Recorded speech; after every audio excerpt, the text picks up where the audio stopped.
भारत की करोड़ों जनता महंगाई की मार झेल रही है, उससे राहत के लिए इस बजट में क्या होगा, इसकी ओर सबका ध्यान जाएगा। किसानों की एमएसपी की मांग लंबे समय से चली आ रही है। 750 किसानों ने अपनी शहादत दी। उनकी एमएसपी को बढ़ाने के लिए बजट में क्या है, इसको देखना होगा। भारत की सेना को आपने 4 साल के ठेके पर रख दिया।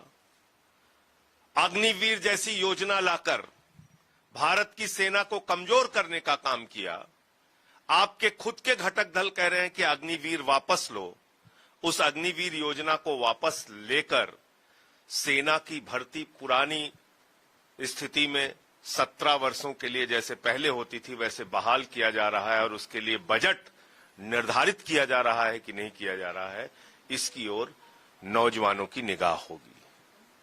तो युवाओं का रोजगार, किसानों की एमएसपी, देश की जनता को महंगाई से राहत, ये बड़े मुद्दे होंगे जिसकी ओर इस बजट में लोगों की अपेक्षा है और वो ध्यान रखेगा, अपना ध्यान देंगे। व्यापारी वर्ग जीएसटी से परेशान है, उसको आप क्या राहत देने जा रहे हैं? क्योंकि जीएसटी की मार दो तरफा पड़ती है, एक तरफ व्यापारी को पड़ती है और दूसरी तरफ उपभोक्ता को पड़ती है। जितना आप टैक्स बढ़ाते हैं वो कहीं ना कहीं घूम फिरकर जनता के ऊपर आता है और महंगाई बढ़ती है। तो इसलिए ये तमाम मुद्दे हैं जिसकी ओर हम सबका ध्यान रहेगा। क्या आता है बजट में, उसके बाद अपनी प्रतिक्रिया देंगे। जहां तक दिल्ली और पंजाब का सवाल है, दिल्ली का बजट तो मैं अभी से लीक कर सकता हूं। दिल्ली को पिछले 9 साल से 325 करोड़ से ज्यादा नहीं मिल रहा है। उसका सिर्फ एक कारण है कि दिल्ली की जनता ने आम आदमी पार्टी को चुन लिया। दिल्ली की जनता ने अरविंद केजरीवाल को अपना मुख्यमंत्री बना दिया।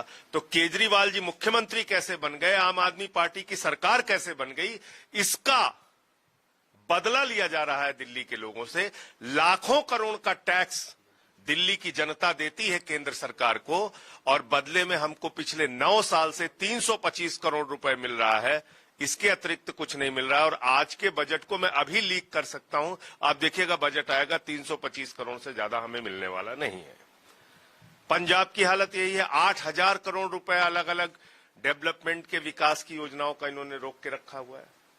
तो ये सारे विषय हैं, इसको हम लोग देखते हैं बजट में आज क्या सामने आता है। इकोनॉमिक सर्वे कल आया है, उसको आप लोगों ने देखा ही होगा। अब बताइए, ये भाजपाई नौटंकी करते हैं, कहते हैं चीन के सामानों का बहिष्कार करो, चीन के सामानों का बहिष्कार करो। यहां तो स्टोर तोड़ते हैं सैमसंग का, और इनके जो आका बैठे हुए हैं ऊपर, प्रधानमंत्री नरेंद्र मोदी जी, उन्होंने वो चीन जो हमारी भारत की सीमाओं पर कब्जा कर रहा है, वो चीन जिसने गलवान घाटी में हमारे जवानों की शहादत ली, वो चीन जो लगातार घुसपैठ कर रहा है भारत की सीमा में, उस चीन के साथ 68% आयात बढ़ाया है। इसका जवाब प्रधानमंत्री को देना चाहिए कि आप उस देश के साथ आयात बढ़ा रहे हैं, इंपोर्ट बढ़ा रहे हैं, जो हमारे देश की सीमा में घुसपैठ कर रहा है। ये भारतीय जनता पार्टी की खोखली राष्ट्रवाद की विचारधारा को प्रदर्शित करता है। संजय जी, इस बजट में आप लोगों ने क्या ये उम्मीद की है कि चुनाव से पहले आप लोगों ने कहा था कि लोग परेशान हैं, टैक्स बहुत लगाए गए, इनकम टैक्स में रिबेट की डिमांड कुछ मैंने सारी चीजों की बात कही।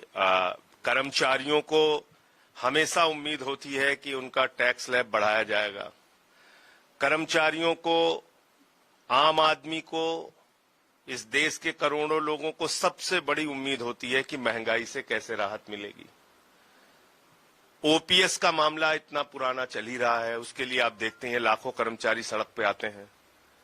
तो आप इन बिंदुओं पे क्या कर रहे हैं? एमएसपी का सवाल है, महंगाई का सवाल है, अग्निवीर का सवाल है, रोजगार का सवाल है। उसको कैसे ये बजट एड्रेस करता है, इसको हम लोग देखेंगे। उसमें हम लोग जाएंगे और जो अभी इस सेशन में मुद्दे इंडिया गठबंधन को उठाने हैं उसके बारे में विस्तार से चर्चा